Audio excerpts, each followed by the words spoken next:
Thanks for tuning in to 101.3 BKMG The Farce, coming to you live from separate places, pre-recorded. Now presenting The Bane and Mickey Show.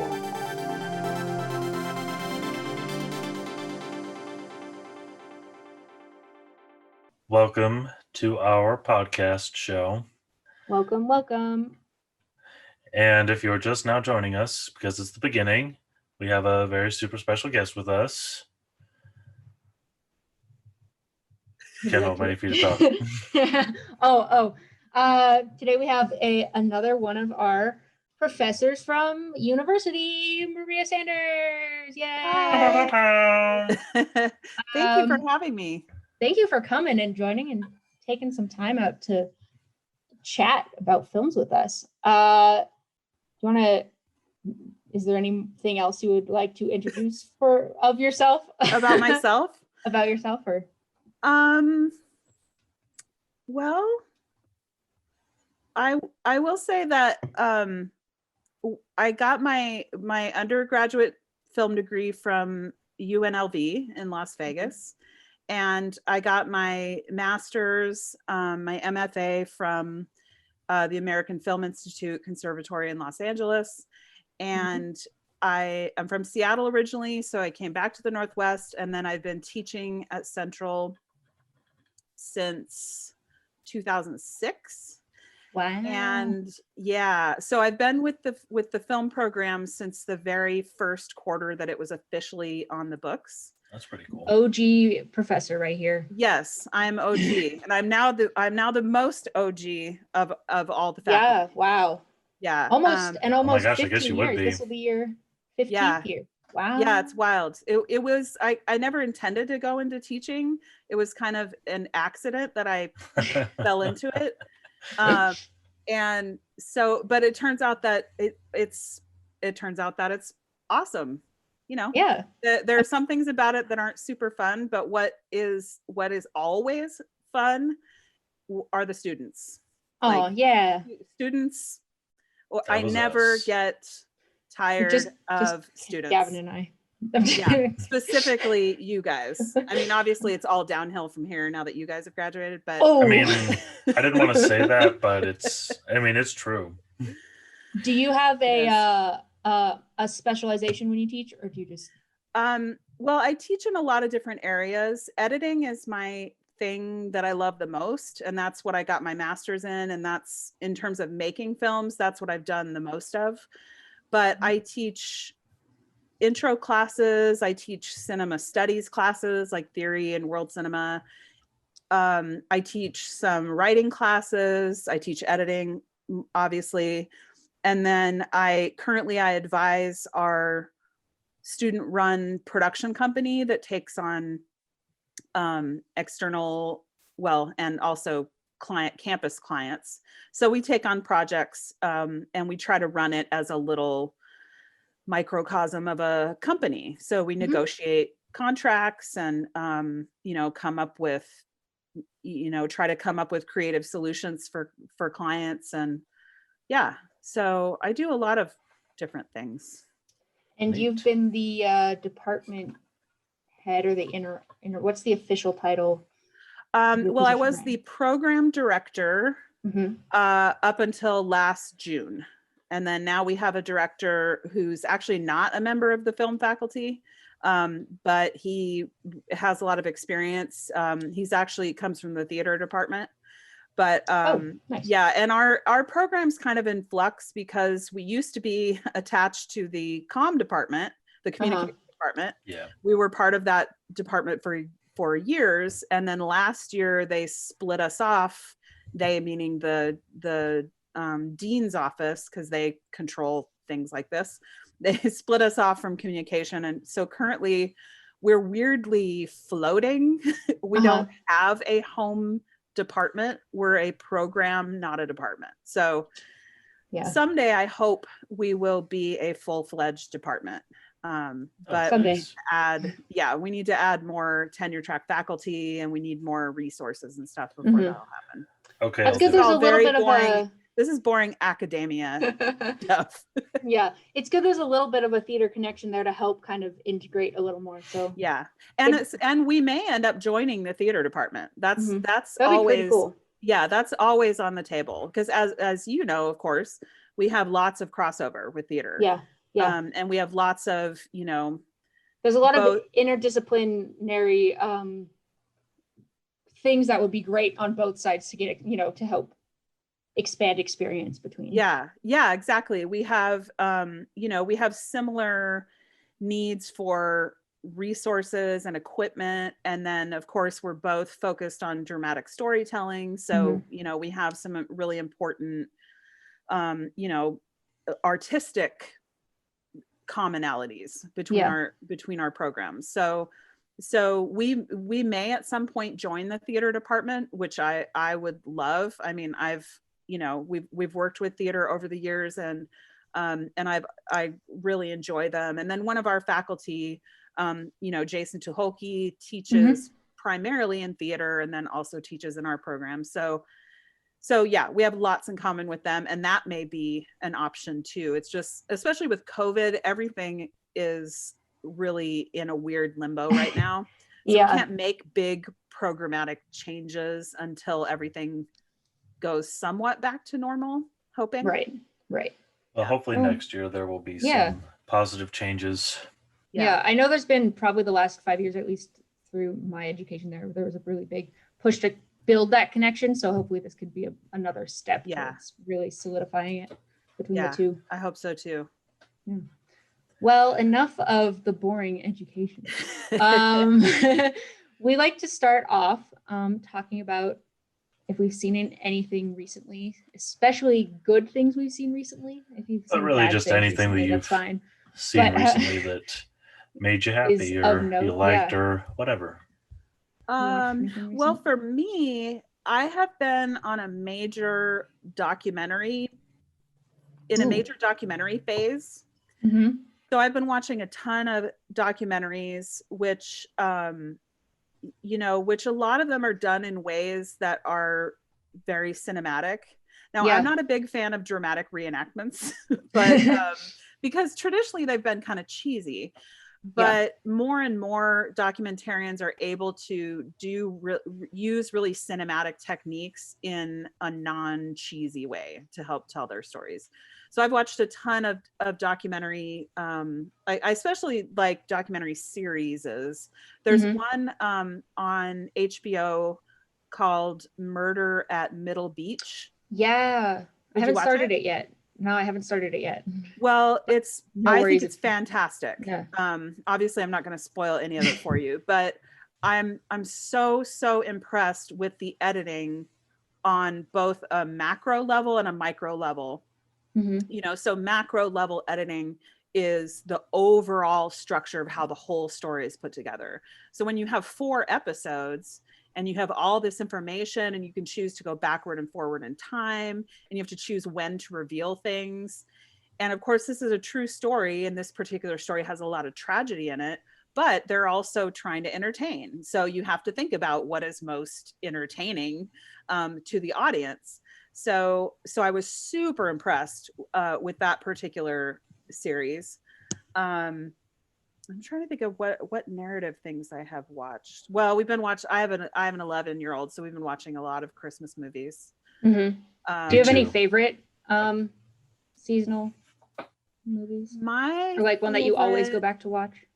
Well, we always watch the classics. So we always watch Charlie Brown, we watch Rudolph, we watch The Grinch. The animated or Jim Carrey?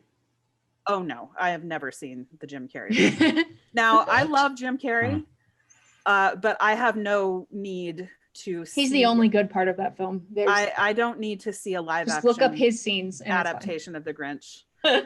It's such a perfect little half-hour animated short film. Yeah. It's like and it's like Dr. Seuss artwork too. Yeah, it's amazing. It's this amazing verse, the rhyming and the structure of how everything comes together, and then this great animation, these characters, and like you know, the dynamic between the Grinch and his dog Max is like, I just love all that stuff. So we always watch those classics. And then for me, the live action feature length movies. Oh, we watched Home Alone. Oh, Yes. Home Alone is great. Which I don't know that I had ever seen it, or if I saw it, I had forgotten about it. So when it came out, I think I was about 18 or 19. So I was a little bit old for that type of movie, at least at that time. Sure, It's like you think you're too old, and then as you get older, you like regress. That's right. what I found. Right. So we watched Home Alone, and I did not enjoy it. I don't know that there was one part of that movie that I enjoyed. Really? Oh, wow. Yeah, I know people love it, and I know this is maybe sacrilegious, but you know, I mean, I did not feel enjoy like it. that's... To each their own. Yeah. Well, yeah, that also, but I feel like I feel like I would say at least 50% of what makes the movie good is the nostalgia of like, I remember watching it as a kid. Yeah. Yeah. When like the age group it's intended for is, you know, like Macaulay Culkin age kids. Right. So they're like, man, I wish I could do that. Yeah. Right. Yeah. Right. Or like, beat up bad guys. So my son, one of the things about Tucker, my son, is that he's super logical about things. So he gets a little bit frustrated and detached from a story when it's asking you where to it's not logical at all. Logic. So here's an example. When he was about 6, I showed him, we watched E.T., which I grew up with E.T. I loved that movie. And we're watching it, and I was expecting him to have a very engaged emotional reaction. He was pretty quiet, and then at a certain point in the movie, about 2/3 of the way through, he goes, why don't they just throw E.T. away? Oh, Tucker. Because in his mind, he was like, this creature is causing a lot of problems and a lot of like chaos in the household, so I don't understand why they don't just throw it away. So that was not at all the reaction I was expecting. You know, I thought there would be like tears and joy and ups and downs, and no, it was a very clinical scientific approach. So was he not a big Home Alone? With all those stunts and some of it, but he did have a lot of logic questions throughout. Right. He's like, well, why didn't they try this or that? Like, you know, remedies to solve the why are they not problem. dead already from getting 5 head injuries? There's probably a movie channel he would like a lot. It's called it's by Ryan George, and he's Pitch Meetings, and basically he just kind of like goes through and breaks down. It's like in a pitch format, but it's just like one guy talking basically to himself. But he basically does like logic questions, and a lot of the time it's like, well, why do they do this? Oh, well, because I wrote it that way. Yeah, but like, why does the character do that? Well, that's because I wrote it that way, because he's the main character. Why doesn't he just kill that guy? Well, he's the main character. He can't die. Well, you know, and I know we're gonna talk about Hitchcock in a little bit, but Hitchcock had no patience for people questioning logic. He's like, if you want logic, you know, I mean, he didn't say this, I'm sure. Go watch a different movie. Go watch a different movie. Go watch a documentary. Go read a science book. But if you want to watch a movie, I'm gonna deliver this fun, interesting, scary, suspenseful movie to you. Don't get all tied up in knots about logic, and certainly don't bother me about it, you know. Which is something that I always kind of admired. Yeah. Gavin, have you watched anything? Actually, yes. Last night, I was out shopping and I saw Tenet, so I bought it and then I watched it. Okay. You bought it before watching it. I know. I had a lot of confidence in it, and I was not super disappointed. Okay, good. That's good.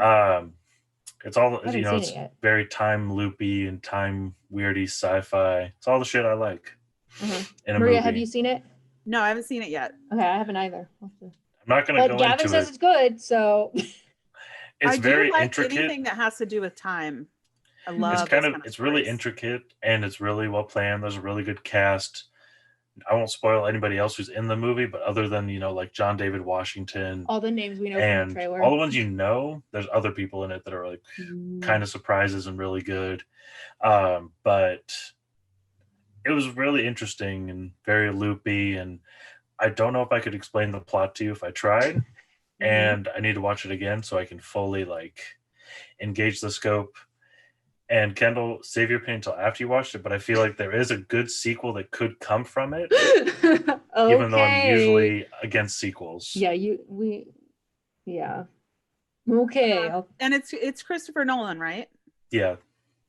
For some reason in my mind, I always get Christopher Nolan and David Fincher mixed up, where not that, like, I know their styles and their movies are different, but for some reason something in my brain associates those two people together, and so I'll sometimes get it in my mind that a new movie that came out is a Fincher film, and I'm wrong. So that's why I always have to check.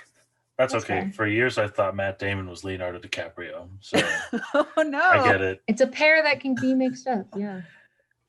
Well, it's because it was a whole thing. I don't want to get into it. Have you watched oh shoot, what's the movie where they're both in and they're like they're not the same, but they're Departed. Yeah, Departed. The Scorsese movie Departed. Yeah. With Mark Wahlberg in it. Yeah. And Jack Nicholson. That one can you can mix them up. But easily. They don't even look that much alike. And that's not even why I got confused. This was before that. No, I was a child. I was a wee little boy. And that's fair. That's fair. I was a wee little lad. Kendall, what have you seen recently? I have to check out Tenet because I have a weird Christopher Nolan thing.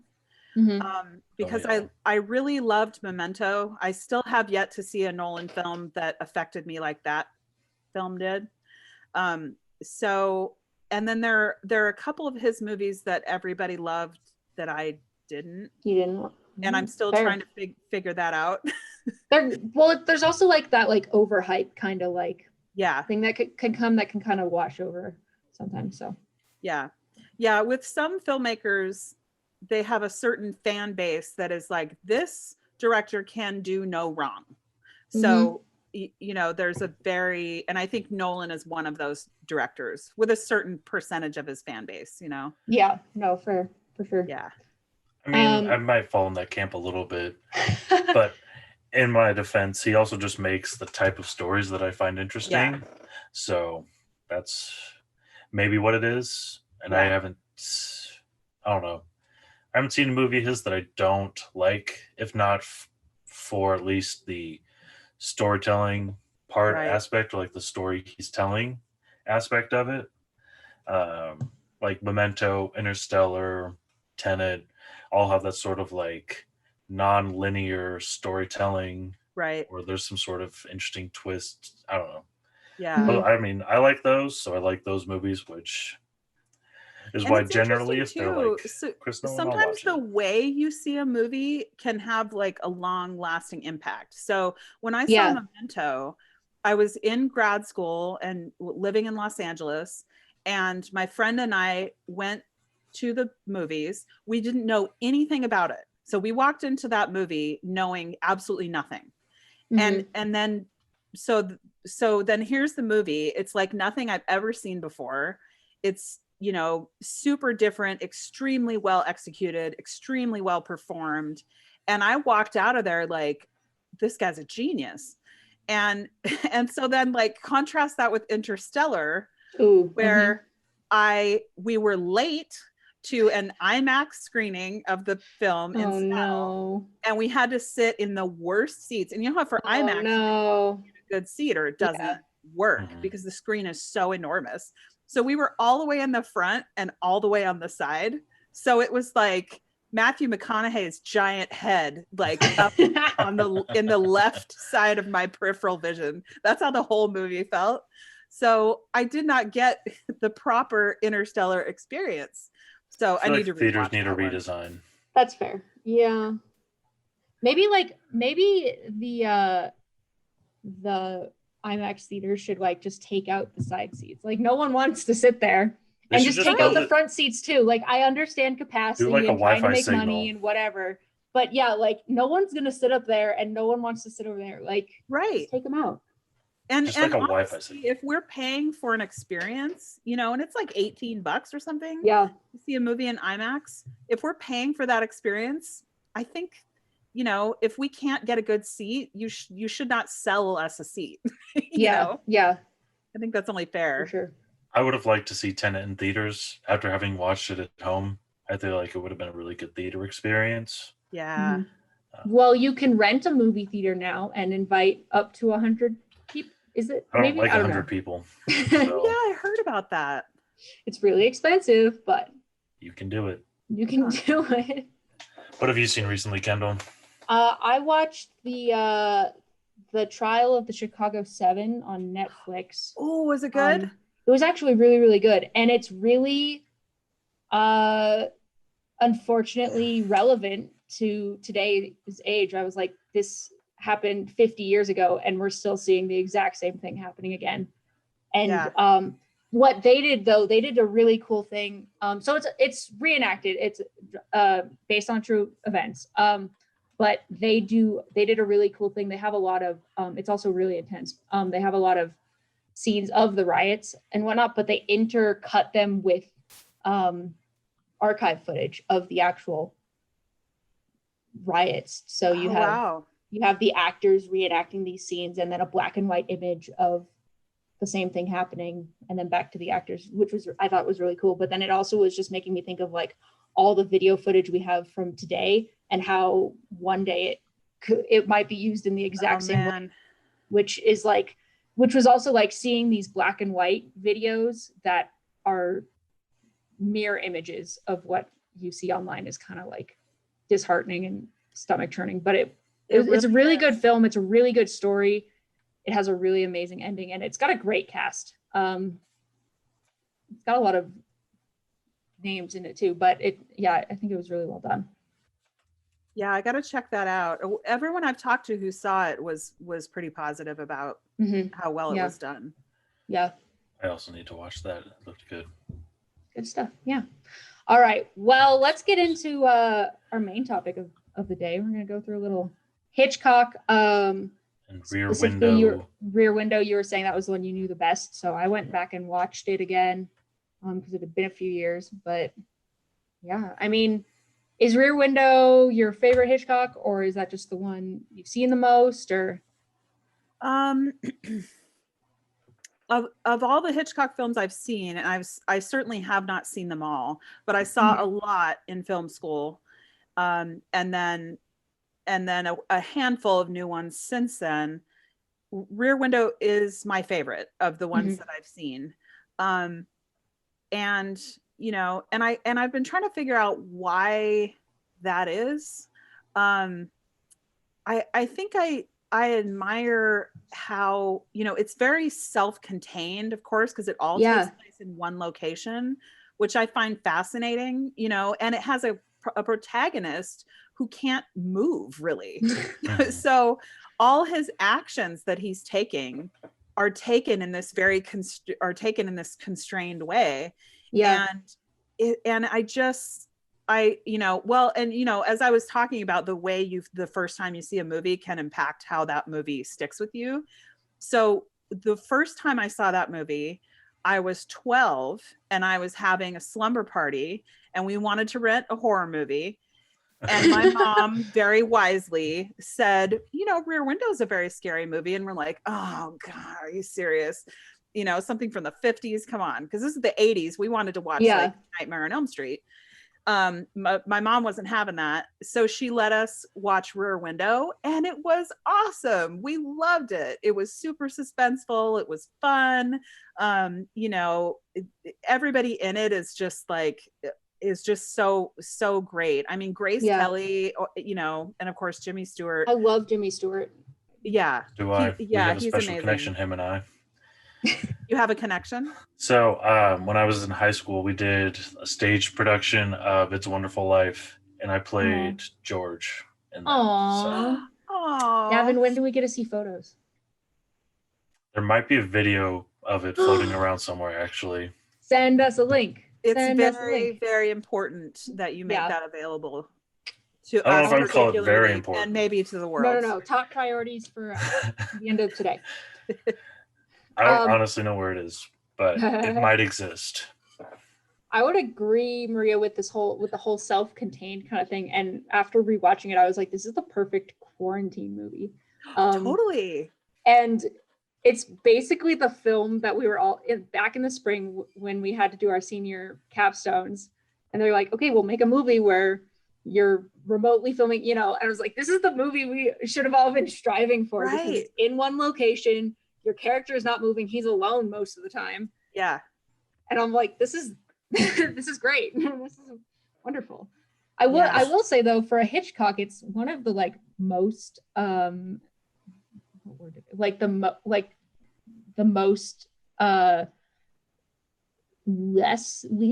least scary, slow kind of film. Less suspenseful. Yeah, less suspense. I mean, it has its suspenseful, but it's less. Yeah. More not like a thriller, more just dramatic, I guess. Yeah. Yeah. Except for those. Yeah, but I would agree. But I would say it's also one of my favorites. I think because of Jimmy Stewart and just the way it's so different from the other ones, where it is self-contained. Yeah. But it's just interesting. How it's not like that. Yeah, but it's also like it's so contrastingly different, I would say, from a lot of Hitchcock films, or a lot of what when you hear the name Hitchcock and what you think of and associate it with, it's on the opposite spectrum almost. No, I agree. I think one of the things that I love about it is the moment when our main character, Jeff, so he's looking across the courtyard. Lisa, his girlfriend, Grace Kelly, is in Thorwald's apartment. So we're at the climax of the movie.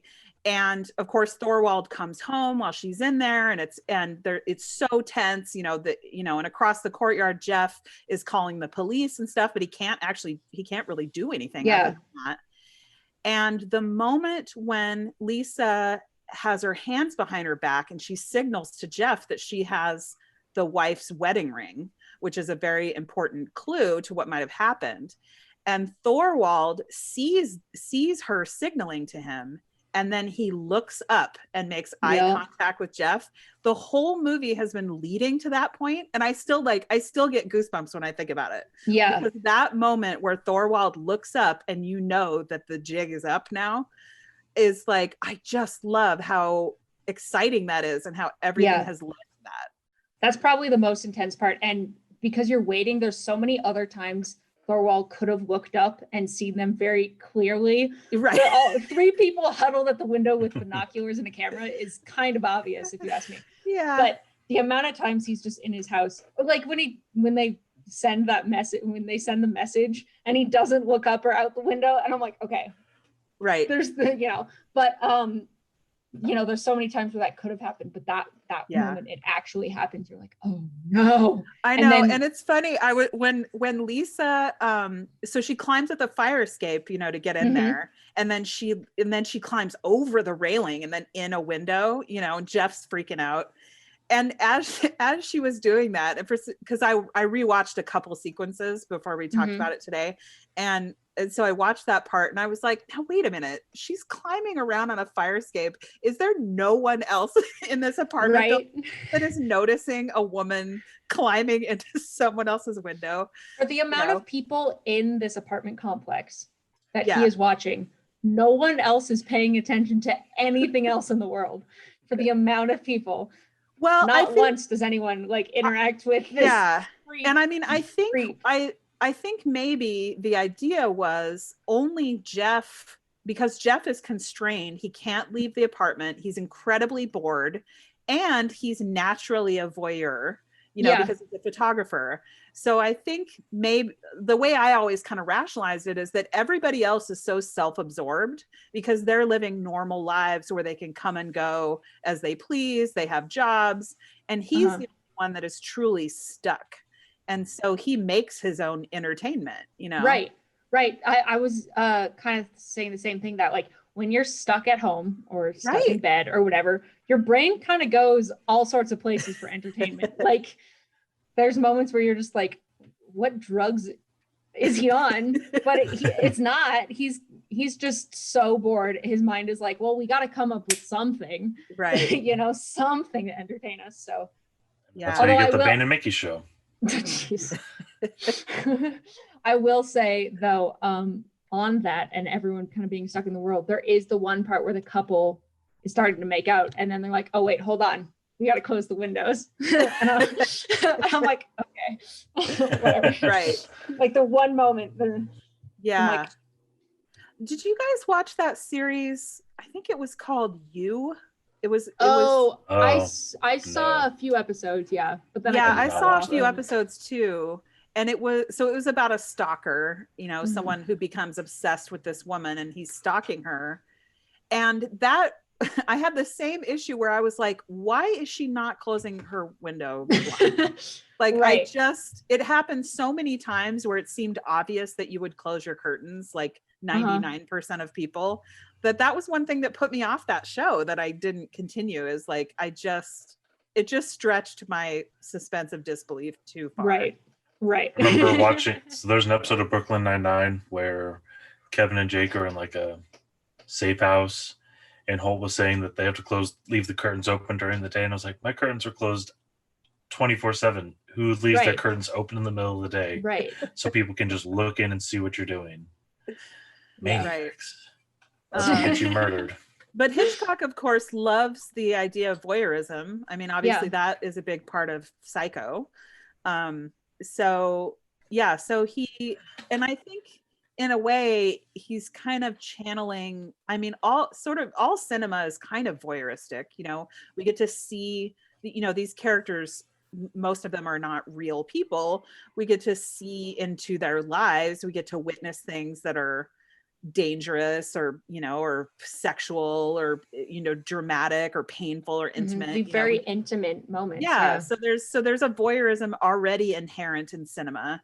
And then Hitchcock likes to take that to another level and embed that into his stories, which I think is, you know, fun. I think it's a fascinating way to sort of, we're being voyeuristic and then we're watching voyeuristic people. Yeah. I will say one thing with this film. I mean, all of Hitchcock's films are very beautifully done, beautifully shot, and designed and everything. But when every moment that we're looking through the binoculars or through the camera lens, you're just really encapsulated into their viewpoint of what's happening. You know, they have that nice, I don't know what you call it, circle cropping, to very clearly show you that this is the viewpoint of the camera. And so you get, it is kind of like that. Oh, now you're in it and you're one of them and you're watching these neighbors. Well, yeah. And you know, in Vertigo, which I don't think I had seen since film school. Mm-hmm. And again, kind of like with Home Alone, I'm not actually sure that I ever saw it. That's what happens when you get old. It's like, did I see that and I've completely forgotten, or have you just seen enough clips of it? Right. Yeah, exactly. So I started watching it. In the interest of full disclosure, I kept falling asleep, so I didn't finish it.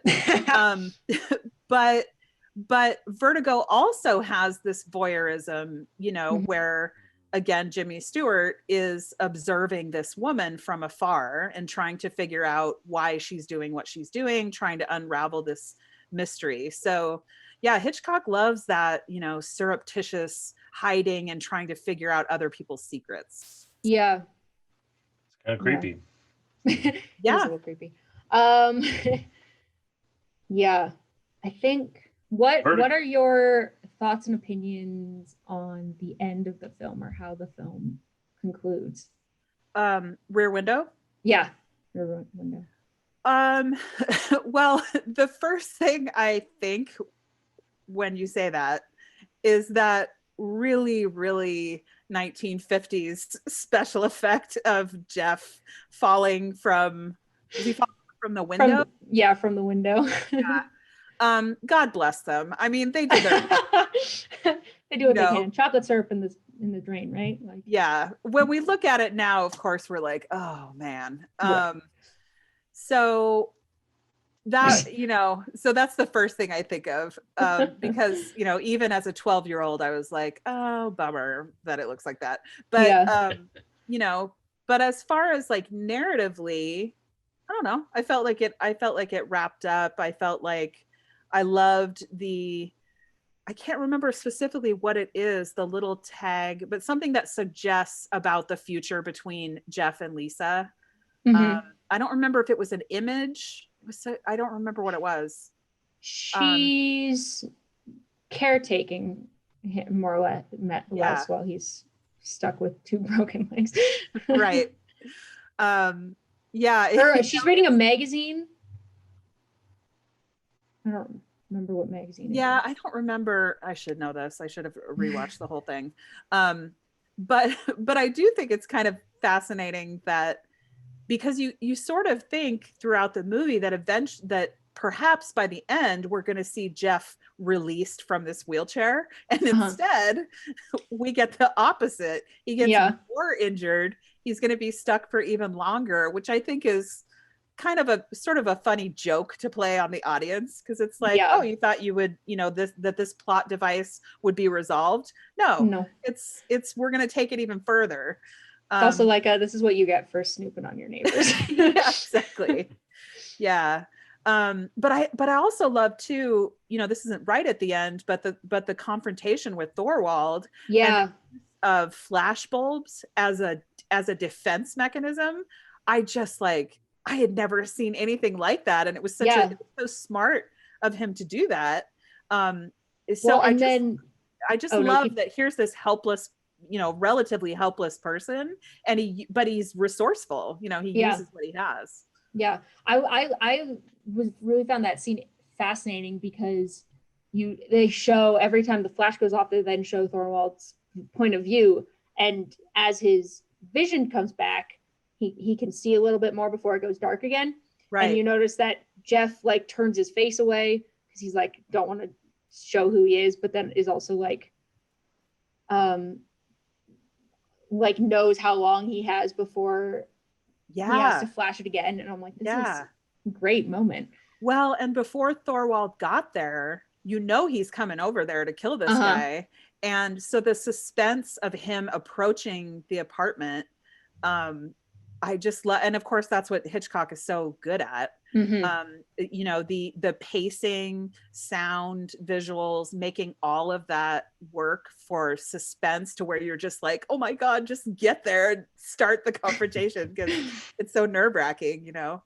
I love that. Yeah, I will say also that moment when Thorwald calls Jeff and you're like, uh-oh, like Jeff screwed up, you know. I think that's a really good moment too, because you know it almost, I mean, you know it before Jeff does, but you're like, don't do it. And he did it. Yeah, he screwed himself over. And, you know, the character of Lisa, I just like how self-possessed she is, and to some degree she is presented as kind of this, she's of course a great beauty, and she's kind of idyllic, and she's very sophisticated, and she's a model, and she wears these amazing clothes and everything. But there's just something about her that is so self-confident and kind of, you know, proactive. Like she's willing to go over there and climb up the fire escape and try to solve this mystery. Right. You know, so I just love her character. You know, she's not a damsel in distress. She's really a collaborator with him on trying to solve this. I would say she's one of the better female characters that Hitchcock has provided. You know, a lot of times he victimize, you know, they become victims, or they're almost like femme fatale, kind of like evil characters. But she's a really, not a damsel in distress. She's willing to do her own thing. And then the whole moment when the police arrive, when she's in Thorwald's apartment and the police arrive, and Jeff's like, oh, she knows what she's doing. She's not going to get her, you know, she's not going to get herself arrested or whatever, you know, like, she knows how to get herself out of this situation. If you compare her to the initial protagonist in Psycho, played by, I'm suddenly spacing on her name, Janet Leigh, right? Yes. So Janet Leigh's character, is it Marion? Yeah, Marion Crane. Yeah, Marion. So yeah, if you compare Lisa to Marion, you know, Marion is so closed off. And of course, Hitchcock kills her 45 minutes into the film, which was unheard of at that time. Right. You don't start a movie with a protagonist and then kill them halfway through the film. Like, nobody did that. At least not in major theatrical releases, you know? Mhm. And so I always love that, the boldness of that narrative choice. But Marion is just not, she's just not accessible. And actually, I like her performance, but she's so closed off. She's mysterious.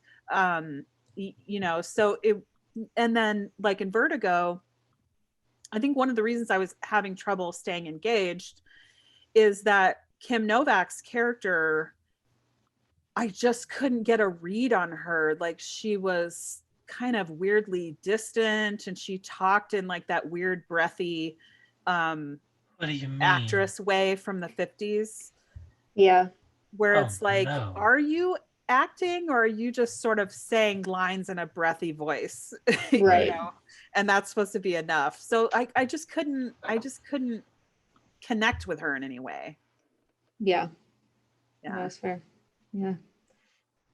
Seems like a lot of the movies, well, are kind of like about male obsession and how, Mhm. like, I don't know, men are trash. Men are trash? That's what I said, men are trash. Uh-huh. And how they Maybe. can't let things go. Yeah. And how they just need to chill. Mhm. Be They just need to chill. less aggressive and less awful. Did you guys ever see the remake of Psycho from the 90s with Vince Vaughn? No. no. There's also a Rear Window. There was a Rear Window remake with I haven't seen either of them. I didn't see that one. I thought it was a great idea. You know, Christopher Reeve was a really important actor. Of course, he was Superman, but he did a lot of other important things in the 70s and 80s. And then he had this terrible accident and was wheelchair bound. So I thought it was great that he was able to do, you know, was able to perform in that was a TV movie, as I recall. But then Gus Van Sant did this remake of Psycho with Vince Vaughn. And I think, I can't remember who the woman was, Anne Heche or Naomi Watts. I mean, I've heard of it, but I heard it was like a terrible shot-for-shot remake of it. Yeah, they tried to do an actual literal shot-for-shot remake. And Viggo Mortensen. Anne Heche was the Julianne other Moore. one. Anne Heche, okay. Anne So, Heche, yeah, I saw it, and you know, I remember when it came out, I was like, oh, I wanted to see it because it was a shot-for-shot remake, because I thought that would sort of guarantee that it would be good. because I loved the original. Right. But it wasn't, I don't know. It wasn't. At that point, it's like, why are you? Yes. I understand what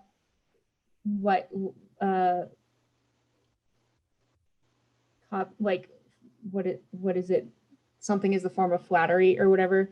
Imitation is the sincerest form of flattery. Yes. Yeah. Exactly. Like, I get that, but then it's also like, there's no point. There's no point. If you're just going to take all the shots, then why are you bothering to remake it? Like, if you don't have anything new or interesting to say, right? I just looked it up, but the Rear Window remake. You just want to recast it? What's wrong with the old cast? Like, right.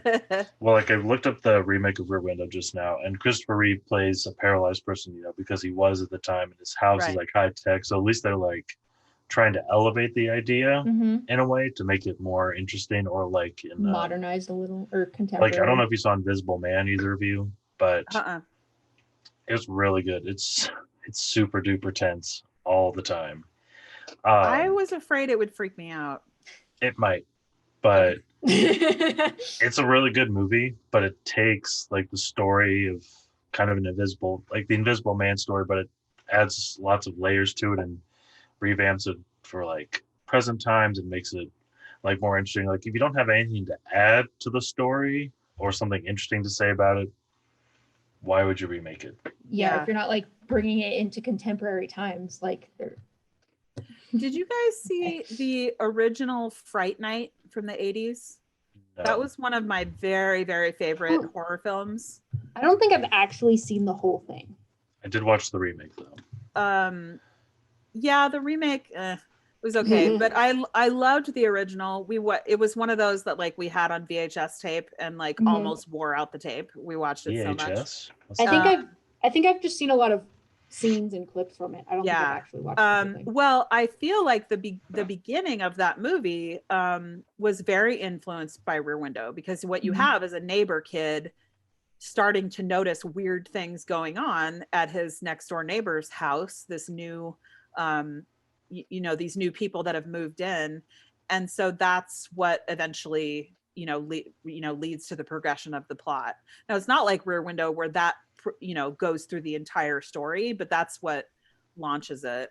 And I think what I love most about that movie, this has nothing to do with Rear Window or Hitchcock, but Chris Sarandon's performance as the vampire neighbor is like, now I was like a teen or like a tween girl watching this movie, so keep that in mind when I was watching it regularly. But I was like, I didn't know that like vampires could be hot. I didn't know that was a thing. The original Not really Twilight, until is that Twilight. weird? Yes, but like instead of you wanting to smack him, like I wanted to smack Edward. I don't know. And so this idea of a vampire as a seducer, as someone who could seduce a young woman, was just like so cool. And Chris Sarandon's performance is awesome. Now it's very 80s, so be aware. Love Nothing wrong with the 80s. The music, the clothes, I mean, it is like the height of the 80s, but I just loved it. That. The only reason I watched the remake was because David Tennant, Anton Yelchin, and Colin Farrell. But that was it. It was fine. Yeah. It does make me want to see the original though. I remember there was some movie I watched like the remake of, and I was like, I don't want to watch this, but I want to see the original one. Yeah. I wish I could remember what it was though.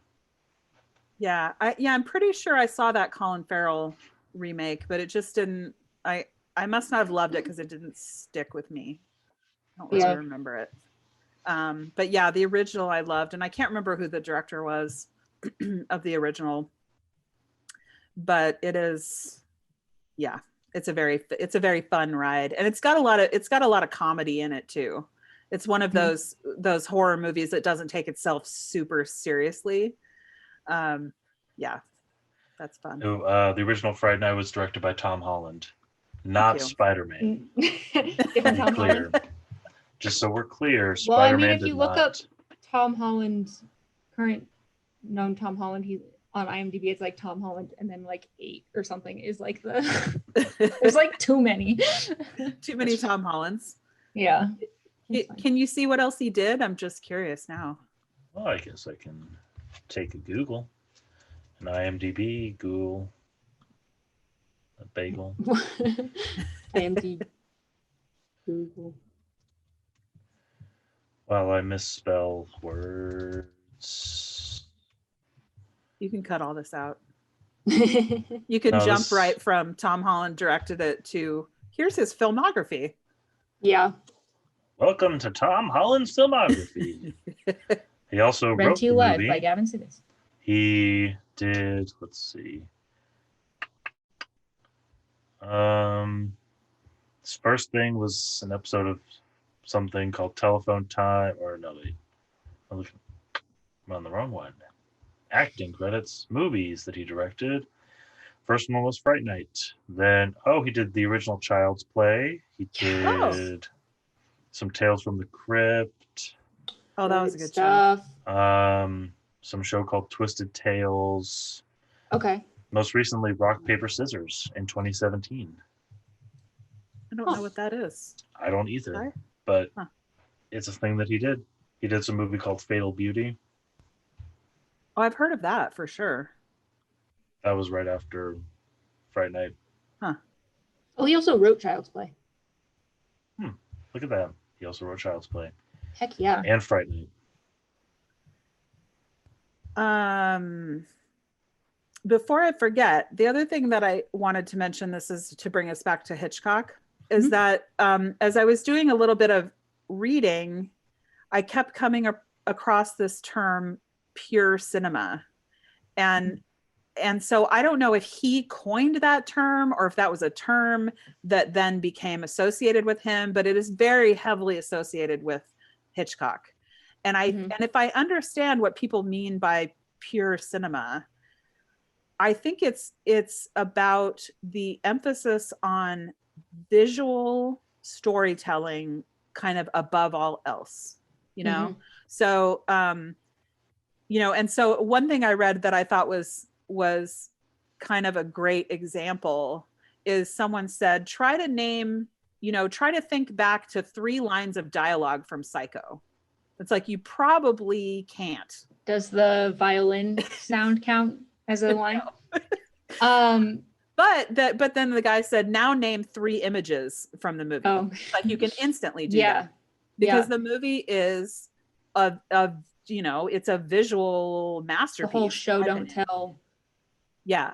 Origin. Yeah. For sure. And that was always Hitchcock's point with everything. And of course he liked, plot, and he cared about plot and narrative structure and everything. But what he really wanted, if I may jump into Hitchcock's brain, I think what he really wanted was for audiences to have this really visceral, memorable visual experience. Yeah. I would agree. To have and you see that in a lot of his movies. Yeah. Yeah. Well, and even the Vertigo shot, it's been around forever. Going back to recall those images, there's great, I'm going to bring up the Psych episode. It's one of the Yin and Yang episodes where it's a Hitchcock homage. And so there's a whole, I don't remember if Sean trips or whatever, but for some reason he ends up in a chair in an upstairs room and he's looking through a camera, and they just he goes there on purpose. He goes there on purpose. The whole thing of that episode is they're just remaking these images that you immediately know are Hitchcock images, and so it's great. Oh, that's very cool. I think Hitchcock did what he set out to do, considering we can go back and recall all these images. They have, I think, also in that Psych episode, they have the falling down the stairs. Yep, that's how one of the guys dies. That's from Psycho. They have the plane from North by Northwest. You can name these images and people are like, oh, that's a Hitchcock image. I know what that is. Yeah, for sure. Oh, I know these. There's an Hitchcock you can really feel Hitchcock's influence in Spielberg. So you can really feel it in Jaws, which of course is a horror movie. But even in something like Close Encounters of the Third Kind, which is one of my very, very favorite Spielberg films. And that's not a horror movie, but you can feel that emphasis. But you can feel that emphasis on these memorable visuals, very striking visuals. That kids really staring up at the sky. The audience. Yeah. The mashed potatoes and the toys. Is that the one where the toys? Yeah. There's a bunch of toys. Yeah. When the boy first gets abducted. Yeah. So and then many the whole images. The huge spaceship and just silhouetted little totally people. Yeah. And I mean, when they come over that cliff and they see that whole, before the ship arrives, but when Richard Dreyfuss and Melinda Dillon come over the top of those rocks and they see what's down there, all, this whole landing platform and all this, crazy scientific looking stuff, all set, a whole little village set up in anticipation of this arrival. It's like, it's such a striking image. Yeah.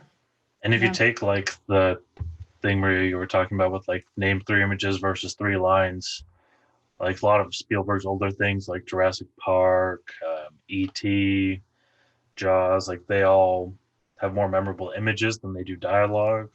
Yeah. Jurassic Park is a little bit quotable, but it's only because I think it's been so repeated for so long. Like Life Finds a Way, but if you were to take out like the big like 2 or 3 lines that everybody knows, Yeah. It's a lot more difficult. Yeah. Well, I should depart. I have Yeah, to do we'll some wrap it up things. here. Yeah. Unless you have any like last minute thoughts, but I want to give you the opportunity. I'm drawing a blank. I have no last minute thoughts. But my only thought would be how fantastic it is to see your faces. Oh and hear your yeah. voices. Yeah, it's so lovely. You're too kind. And also, this is totally a departure. That's but fine. last night I watched the Bee Gees documentary that's on HBO. Oh my gosh. And it is so fantastic. And you probably do not have the relationship with the Bee Gees that I do, but it's just an excellent documentary. And especially if people dismiss the Bee Gees, which they should not. Don't dismiss. If people dismiss the Bee Gees as some kind of not very talented disco band, they should not do that. Anyway, so if you find yourself doing this, I think if any song is that referenced in documentary. pop culture, then you shouldn't dismiss the band. Like, no. What is wrong with you? They were a hugely talented band. Yeah. Hugely talented songwriters. And, and sure, they sang in that falsetto, and it's occasionally hard to take that seriously, but dude, listen to their bass lines, listen to their drum tracks. Right. Yeah. To their harmonies, the structure of their songs is fantastic. And they just have a really fascinating journey. So it was a great documentary. Okay. So I just want to mention that because I just watched it. Shout out to the Bee Gees documentary. Yes. Yeah. Do you have 1 or 2 minutes to do a random topic from our box for of sure. things? Okay. All right. Let's do a random topic. I love exciting notes. Random events. They are very, a bunch very of sticky random. notes that people like Jack and Pedro and random assorted friends have put together for us. Most of them are like 2 years old. But we have pink ones, blue ones, and yellow ones. Is there a color that you would prefer? Oh, blue. Okay. Blue, done deal. Mm-hmm. Make it blue. Make it blue. How many snakes? How many snakes? How many snakes? Yes, Yeah, that's the question. snakes? How many snakes? I wouldn't get more than 2 snakes. A good 7. Depending on size. Okay. Depending on the size. If I had like a bunch of like little corn snakes, maybe I'd get a bunch of them. They could all be buddies. But if I was getting like a python, maybe 2 at the most. But they'd probably kill me, so maybe just the one python. It's so crazy that you brought up snakes, because the other documentary that I watched most recently is called Alabama Snake. It's also on HBO. And it is about, so you guys know that there are certain factions of Christianity, very, very, most of them are in the South, where they do snake handling as part of their worship. I do now. This story, this movie Alabama Snake, is about a man who was a preacher from a tradition that does all this snake handling, and his wife accused him of trying to murder her by using a snake as a weapon.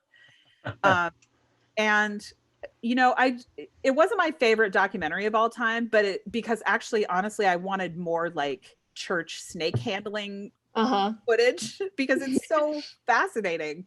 And like humans, I mean, they just come up with the wacky stuff to do. Man. So purposely handling deadly snakes I'm just fascinated by the psychology that would allow you to do that. So what was the question? How many snakes? Yeah, that was just the question. How many snakes? The answer would just be so many snakes. Too many. So many. Too many? Yeah. And in the case of that poor woman, I think it was about 6 or 7 snakes too many. Oh my gosh. Yeah. Was he just keeping them like at home? Like, yeah, he had a shed on his property with a whole bunch of snakes in it.